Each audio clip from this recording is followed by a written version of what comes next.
네, 강프로입니다. 자, 두산 에너빌리티 보겠습니다. 자, 오늘 보합권에서 끝났죠. 소폭 하락하는 정도로 마감이 됐는데 제가 계속해서 강조를 드리고 자주 말씀을 드리는 내용입니다.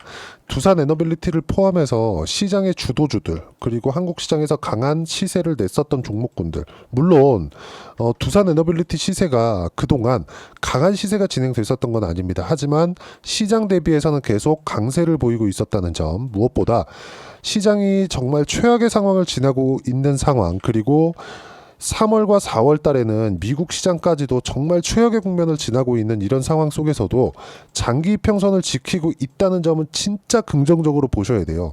최소한의 추세를 지키고 있기 때문에 그런 거고, 이 최소한의 추세를 지키고 있다는 건 시장이 최악의 국면을 지난 이 시점에서 최소한의 반등 구간을 만들어내기만 하더라도 두산 에너빌리티를 포함해서 관련돼 있는 종목군들, 그리고 이 관련돼 있다는 게 원전 중에서 다른 종목군들을 보자 이것도 되겠지만 주도주군 내에서를 이야기를 드리는 겁니다. 이런 종목군들은 강할 수밖에 없다. 자, 내용을 보시면 제가 여기 미증시와의 움직임을 비교해서 보면 명확하게 구분이 되어집니다. 자, 보세요. 나스닥은 고가 대비해서 저가까지 26% 정도 하락 구간이 발생을 했어요. 이렇게 큰 폭의 하락 구간이 발생했다는 점, 종목은 20%도 빠질 수 있고 30%도 빠질 수 있죠. 근데 이걸 보자고요. 자, 시장이 26%씩 거의 한 30% 가까이씩 이렇게 빠지잖아요. 그러면 어떤 내용이 없을 수가 없습니다. 종목 같은 경우에는 30%도 빠지고 정말 고가에서 꺾일 때는 40%씩 이렇게 빠질 때도 있는데, 종목 같은 경우에는 이런 정도의 상황이 나올 수 있죠. 물론 일정 규모 이상에 가는, 예를 들어서 한국 시장으로 따지면 삼성전자나 이런 급의 종목들은 반드시 떨어지는데 성장성이 꺾인다는 그런 이유가 있습니다. 근데 시장 같은 경우에는 그런 이유가 반드시 더 존재를 한다. 무슨 얘기냐? 나스닥이 떨어지는 데는 이유가 명확하게 구분이 된다는 거죠. 관세로 인한 물가 상승, 소비 심리 둔화, 고용 둔화, 그리고 경기 둔화에서 침체까지 연결될 수 있다는 부분. 자, 의미하는 바가 뭐냐면요. 나스닥 같은 경우에는 지금 고가 대비해서 26% 정도 떨어지고 있는 이 상황이 앞으로도 지속되잖아요. 어떻게 되겠습니까? 미국의 금융시장은 붕괴될 수 있다. 예를 들어서 미국은 채권, 그리고 이 채권을 담보로 자금을 땡깁니다. 레버리지를 일으킨다는 거죠. 그리고 이 자금을 가지고 주식시장에 자금이 투여되죠. 자, 무슨 얘기냐면 나스닥의 주가가 떨어지면 떨어질수록 채권 시장이 흔들릴 수 있고, 채권 시장이 흔들렸을 경우에는 미국의 금융 시스템이 붕괴될 수 있습니다. 자, 약간 이해하기 어려울 수 있는데 채권은 만기가 정해져 있는 상품이에요. 만기가 정해져 있을 때 표면 이자율만큼 이자를 지급하는 상품이 채권이죠. 근데 그 담보하는 게 미국 정부다. 그러면 무위험 차익을 얻을 수 있다는 거죠. 그리고 지금 같은 고금리 시대에서 채권 금리는 4%에서 5% 사이가 됩니다.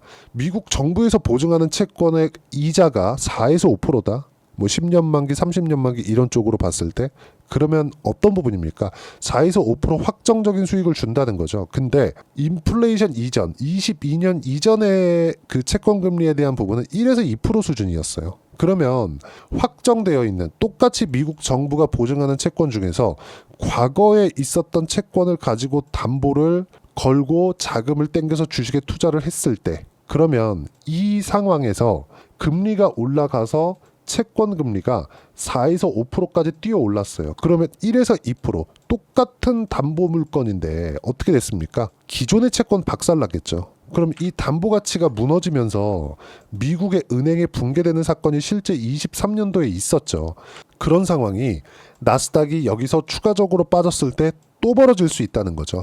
무슨 얘기냐면 트럼프의 관세 정책이 지속 가능하지 않을 수 있다는 점입니다. 아무리 트럼프가 서슬퍼런 이 그 칼날을 휘두르더라도 미국 금융시장을 붕괴시켜가면서까지 지금의 정책을 고수한다? 이 자체가 불가능하다는 이야기입니다. 그러면 지금 미국 시장은 최악의 국면을 지나고 있다. 이 최악의 국면을 지나고 있는 과정 안에서 두산 에너빌리티의 주가가 미국 시장이 저가를 확인하는 과정에서 저가를 찍고 반등하면서 62평을 돌파했다?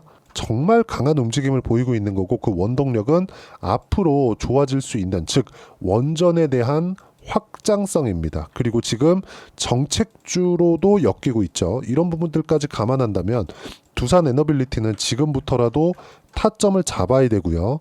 그리고 신고가 구간에 있는 종목군들 위주로 영상을 보시는 분들의 포트폴리오를 구성을 하셔야 됩니다. 자, 예를 들어서 그래요. 미국 시장 다시 한번 볼게요. 고가부터 저가까지 26% 떨어졌습니다. 한 30% 정도 떨어진 거예요. 미국 시장이 30% 떨어졌다. 이것보다 더 떨어지면 금융시장 붕괴된다 그랬죠. 만약에 이런 상황이 있으면 연준, 미국의 중앙은행이죠. 한국으로 따지면 한국은행입니다. 연준에서는 듀얼 맨데이트, 고용과 성장을 같이 잡아야 돼요. 그리고 여기서 하나 더 하자면 인플레이션을 잡아야 되고, 그리고 최종 대부자 역할. 무슨 얘기냐? 금융 시스템이 붕괴되는 걸 막아야 될 연준의 기본적인 책무가 있습니다. 자, 그러면 나스닥이 떨어지면 어쩔 수 없이 뭐가 나와요? 금융 시장을 붙들어 놔야 됩니다. 뭘로? 달러로. 뭐예요? 돈으로 막는 거예요. 그러면 지금보다 이탈해서 저가를 이탈하는 상황이 혹시라도 나오게 된다면 연준에서 개입할 수밖에 없습니다. 채권을 지켜야 되기 때문에. 근데 이 상황에서 트럼프가 정책 공조가 나오지 않는다? 이때를 보시면 됩니다. 4월 9일 날 강하게 반등이 나왔었던, 나스닥이 12% 반등이 나왔었던 이때 트럼프가 90일 동안 관세를 유예했죠. 다르지 않다는 겁니다. 지금은 계속해서 고집을 부리고는 있지만 이런 불안한 상황 자체가 머지않았다. 반드시 기억을 하고 계셔야 되고, 최악의 상황을 지나는 과정에서 가격대를 지키고 있는 종목군들, 시장보다 덜 빠진 종목군들은 앞으로도 주도주가 됩니다. 왜? 성장성이 있기 때문에 자금이 들어오면서 가격대를 지키고 있는 거고, 예를 들어서 모든 주식 투자자들이 동일하게 생각하고 있는 건 많이 떨어진 종목을 사고 싶어 한다는 겁니다. 이제 안 떨어질 것 같거든요. 예를 들어서 에코프로나 이런 종목군들 보면 23년도에 얼마나 긍정적인 전망들이 나왔습니까? 근데 에코프로 보세요. 어떻습니까? 200일 이평선인 장기 이평선조차도 근처에도 못 가고 있죠. 200일 이평선까지 올라가기 위해서는 50% 정도의 상승세가 나와야 되는데 에코프로의 50% 상승세가 지금 나오겠습니까? 절대 안 나온다. 그리고 나오는 상황을 확인하고 들어가도 늦지 않다는 거죠. 무슨 얘기냐면 이런 확인 과정을 두산에너빌리티는 모두 다 거쳤다는 거고, 그리고 그 거친 원동력에는 무조건 AI가 포함되어 있다. 지금은 관세 정책에 매몰돼서 미국 시장도 많이 불안하고, 사실상 트럼프 말 한마디 한마디에 시장이 변화한다는 게 이게 말입니까? 이게 말도 안 되는 상황이 벌어지고 있는 거죠. 이 상황 자체는 이제 진짜 머지않았다. 그리고 이 상황 속에서도 시장에서 강한 시세를 유지하고 있는, 최소한의 시세를 유지하고 있는, 추세를 유지하고 있는 종목들을 공략을 해야 시장이 안정 구간에 접어들었을 때 안정적인 움직임을 보일 수 있다는 거고, 이런 얘기를 하는 분들도 있어요. 자, 생각해 보세요. 미국은 너무 많이 올랐고 트럼프 불확실성으로 인해서 끝났다. 그래서 다른 쪽으로 자금을 옮겨야 된다. 일부는 맞고 일부는 틀릴 수 있어요. 근데 우리가 본질을 생각해 볼게요. 두산에너빌리티가 잘 되기 위해서는 원전을 또는 SMR을 또는 초소형 원전인 MMR을 지을 수 있는 환경이 돼야 됩니다. 그럼 뭐가 나와야 돼요? AI가 필수적으로 따라 붙어야 돼요. 최근에 정책들, 그쵸? 대선 후보들 중에서도 원전에 대한 중요도를 강조하고 있는 민주당 측에서도 나왔고 국민의힘 측에서도 원래부터 나와 있었으니까, 그쵸? 이렇게 진행이 되고 있는데 가장 중요한 건 미국이라는 거죠. 체코 원전 중요합니다. 유럽 쪽으로 진출할 수 있는 교두보를 마련할 수 있는 척도가 될 수 있어요. 그리고 우선협상 대상자로 선정이 되었을 때도 이미 신고가 구간에 있었고 등락 구간은 있었지만 이 등락 구간에서 최소한의 시세를 지켜왔고, 이 최소한의 시세, 즉 추세를 지켜온 과정에서 장기 평선을 지켜왔다는 것만으로도 긍정적인 내용으로 볼 수 있지만, 여기서 정말 고가를 뚫고 5만원, 10만원 이렇게 상승할 수 있는 부분은 우리가 미국 쪽으로 수주가 들어와야 된다는 겁니다. 그러려면 체코 원전보다 미국 시장을 보는 게 맞고, 가장 중요한 점, 미국 시장은 최악의 상황을 지나왔기 때문에 지금부터 타점을 잡아도 늦지 않다는 거죠. 그리고 이 최악의 상황을 지나오는 과정에서 반등하고 62평을 돌파하는 과정에서 22평이 돌려 세울 때까지 약간의 기간 조정 구간이 있을 수 있습니다. 마지막 기회가 될 수 있고 10만 원 이상 올라갈 수 있다. 무슨 얘기냐? 체코 원전 중요한 거 압니다. 하지만 미국 시장이 더 중요하다. 반드시 기억을 하고 계시고요. 미국 시장에 대한 움직임, 그리고 AI 관련된 종목군들의 움직임, 이 모든 내용들은 제가 여기 소통방에서 무료로 공유를 해드리고 있습니다. 자, 내용 보시면 코스피 코스닥 보합권 마감이고요. 나스닥 선물 약세 영향이 있었습니다. 나스닥 선물 약세 같은 경우에는 관세 때문이죠. 이거 말고는 답이 없다. 그쵸? 그리고 트럼프 관세가 시장을 흔들고는 있지만 시장이 크게 흔들릴수록 정책 동력은 이룰 수밖에 없다. 왜? 미국은 주식시장과 연계되어 있는 금융 시스템 환경이 갖춰져 있기 때문에 나스닥이 흔들리면 흔들릴수록 채권시장으로 번지고 채권시장이 불안해지면 시스템 리스크, 즉 금융 위기로 번질 수 있기 때문에 그렇습니다. 현재 상태를 계속한다면 트럼프 탄핵도 가능한 상황이 나올 수 있고요. 물론 그 구조는 다르지만 영국 총리 리즈 트러스 총리입니다. 45일 만에 퇴임을 했어요. 왜 그랬을까요? 텍스 컷, 법인세를 낮추고 소득세를 낮춘다는 정책을 발표하면서 파운드화가 완전히 박살이 나는 상황이 벌어졌고 트러스 총리는 반발에 못 이겨서 내려올 수밖에 없었습니다. 트럼프도 불가능한 시나리오가 아니다. 지금 상태가 지속된다면. 생각해 보세요. 트럼프 말 한마디에 주식시장이 흔들리고 채권시장이 흔들린다. 달러 가치까지 위험에 빠질 수 있다. 이걸 그대로 두고 볼 수 있겠습니까? 말도 안 되는 거죠. 자, 그러면 지금 최악의 상황을 지나고 있는 이때 그나마 추세를 유지하고 있는, 그리고 미국 시장이 안 빠지는 상황, 최소한 저가를 이탈하지 않는 상황이 지속이 됐을 때 두산에너빌리티의 시세는 62평을 돌파하는 그런 정도의 상황까지 나왔다는 점. 자, 그러면 이런 부분들을 소통방에서 제가 계속해서 실시간으로 그쵸? 타점 공유를 해드리고 있고 4월 18일 지난주에도 매수 타점을 잡아드렸고요. 쭉 올려서 보시면 두 차례에 걸쳐서 제가 매수 타점을 잡아드렸습니다. 여기 4월 10일 날도 보면 제가 그쵸? 어때요? 두산에너빌리티 시장가 매수 딱 반등 시점, 반등 확인하는 과정에서 정확하게 매수 타점을 잡아드렸다는 점, 이 모든 부분을 소통방에서 무료로 공유를 해드리고 있으니까 구독과 좋아요 눌러주시면 무료 입장 가능하고요. 댓글 하나씩 달아주시고 입장 링크는 여기 010-8713-1916으로 구독이라고 문자 보내주시면 소통방 입장 링크 순차적으로 공유를 해드리도록 하겠습니다. 자, 그리고 소통방에서 진행하는 건 무조건 가격적인 부분입니다. 이 가격을 정확히 보고 내가 매매 구간을 잡았을 때 어느 정도까지 수익을 볼 수 있는지, 소통방에서 진행하는 내용을 그대로 따라왔을 때 수익 구간 어느 정도 되는지 실제 제 계좌 내용, 매매한 내용을 가지고 이야기를 드리면 조회를 눌러가면서 보여드리고 있습니다. 조작이 불가능하다는 거고, 자, DI 같은 경우에는 삼성전자 또는 하이닉스가 강할 때 시세를 냈었던 종목이에요. 자, 내용 보시면 어때요? 신고가 구간에서 가죠. 두산에너빌리티 지금 어떤 종목? 신고가 종목. 신고가는 뭐? 주도주. 이때는 뭐예요? 반도체가 주도주였을 때예요. 어때요? 수익 구간 25% 14%. 자, 최근에 바이오 중에서 ABL 바이오 엄청나게 강하죠. 어떤 구간을 지나오고 나서 시세가 나왔는지를 확인하면 됩니다. 어떤 구간입니까? 신고가 구간입니다. 어때요? 매수 그리고 상승세 70%대 수익 구간. 그쵸? 이것뿐만이 아닙니다. 최근에 조선주도 강하죠. 한화, 오션 같은 경우에 보면 어때요?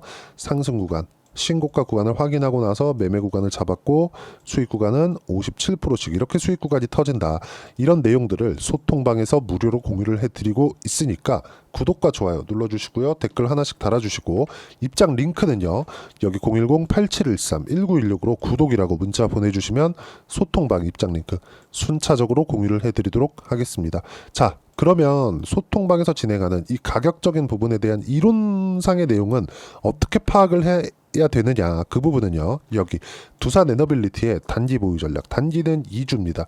2주 동안 내가 어떻게 수익 구간 만들 것인지 그 부분이고, 그러기 위해서는 가격에 대한 부분 중요하고요. 가격에 대한 이해가 되어 있어야 주도주, 신고가 두 가지 내용 파악이 될 텐데 이 두 가지 내용 모두 무료로 공유를 해드리도록 할 테니까 구독과 좋아요 눌러주시고요.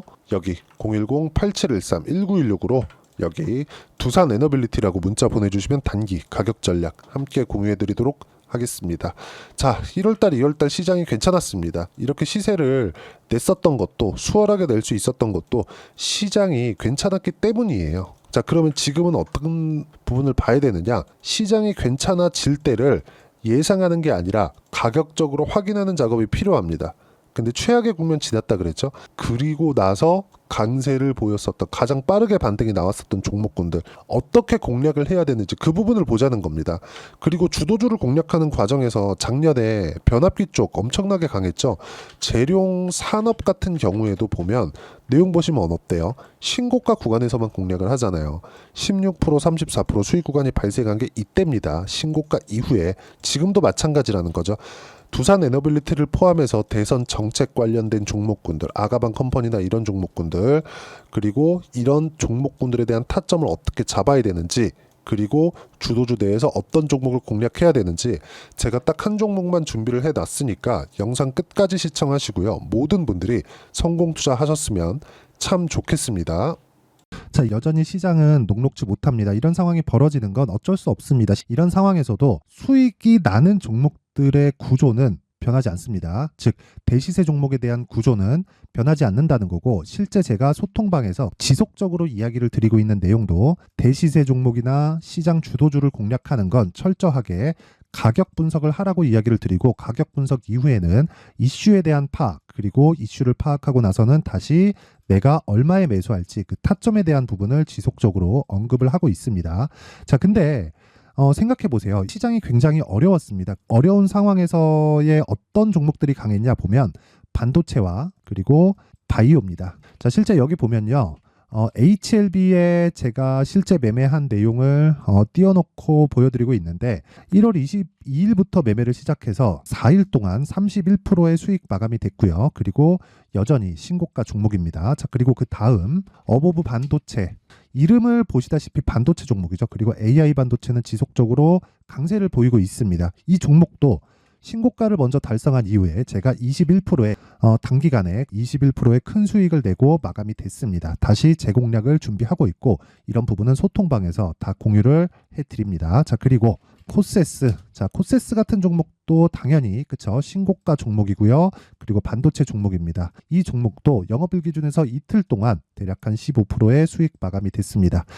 내용을 한번 보시면 어떻습니까? HLB를 포함해서 뭐 30%, 20%, 뭐 15% 이런 식의 수익이 지속적으로 발생하고 있는데, 이 세 종목 모두 다 신고가 종목이고 1월 달에 시장이 약세를 보이고 있는 구간에서도 강했었던 그런 종목입니다. 특징점이 하나 있는데 그 이슈에 앞서서 가격이 먼저 반영했다는 거죠. 그렇게 제가 가격을 먼저 보고 이슈에 대해서 파악하는 이유는 결과적으로는 큰 시세를 먹기 위한 사전 준비 작업입니다. 실제로 큰 시세를 먹기 위해서 사전 준비 작업을 했을 때 여기 레인보우 로보틱스 127%, 그리고 ISC 98%, 그리고 한미반도체 97%의 큰 수익을 내는 상황을 만들 수 있습니다. 어떤 식으로 소통방에서 진행됐는지, 그쵸? 그 상황을 제가 이야기를 드린 건데, 이런 상황도요, 당연히 신고가를 공략했을 때 가능한 겁니다. 자, 그러면 이번에도 마찬가지입니다. 그쵸? 정부 주도의 코리아 디스카운트 해소 방안이 2월 달에 발표를 하고요. 그리고 2월 달에 발표된 내용을 토대로 주가가 움직이는 게 아니라 이미 움직인 내용이 있죠. 실제 이 내용은 크게 중요한 게 아니라는 겁니다. 실제 움직인 내용을 보면, 자, 기아차입니다. 실제로 12월 달에 신고가를 만들어 놓고 정부에서 입김을 불어 넣으니까 순식간에 기아차를 포함해서 현대차 같은 거대 기업들의 주가가 2주도 채 되지 않아서 40% 정도의 큰 시세를 냅니다. 자, 그러면 우리는 어떤 종목을 봐야 될까요? 이슈를 파악해야 되는 것도 맞지만 철저하게 가격에 맞춰서 매매를 해야 되는 게 당연히 중요합니다. 정부가 주도하는 정책 방향이 있겠죠. 그 방향에 맞춰서 우리가 종목을 찾을 필요가 있다. 자, 그럼 답이 나왔습니다. 정부가 주도하는 방향에 맞춰서 제2의 기아차를 찾는 게 지금은 중요하다. 근데 정부 정책의 방향에 맞게 가자. 그랬을 때 앞서서 제가 보여드렸었던 내용인 여기 레인보우 로보틱스 127%, 그리고 ISC 98%, 그리고 한미반도체 97%와 같은 수익을 낼 수 있습니다. 물론 시간에 대한 부분은 최소 2주의 시간이 필요하고요. 그리고 최장 3개월 안에 끝내야 됩니다. 자, 기아차의 시세를 보셨던 것과 같이 2월 달에 정부 정책의 방향이 결정되고요. 바로 3월 달이면 시행입니다. 자, 그러면 우리는 거기에 맞춰서 당연히 종목을 찾아야 되고, 제가 제2의 기아차를 찾아놨습니다. 제가 아까 전에 소통방에서 이야기를 드렸었던 내용 다 공개를 해드렸는데 그 내용처럼 종목만 받고 싶다 하시는 분들은요. 상단에 있는 제 전화번호로 대시세, 자, 대시세라고 문자를 보내주시면 정부 정책의 방향에 맞는 종목을 모든 분들에게 무료로 공개를 해드리도록 하겠습니다. 자, 제가 원하는 건 채널 성장이 목적입니다. 자, 그래서 구독과 좋아요 꼭 좀 부탁드리고요. 모든 분들이 정부 정책에 맞는 방향으로 매매를 이어가서 큰 수익 보셨으면 좋겠습니다.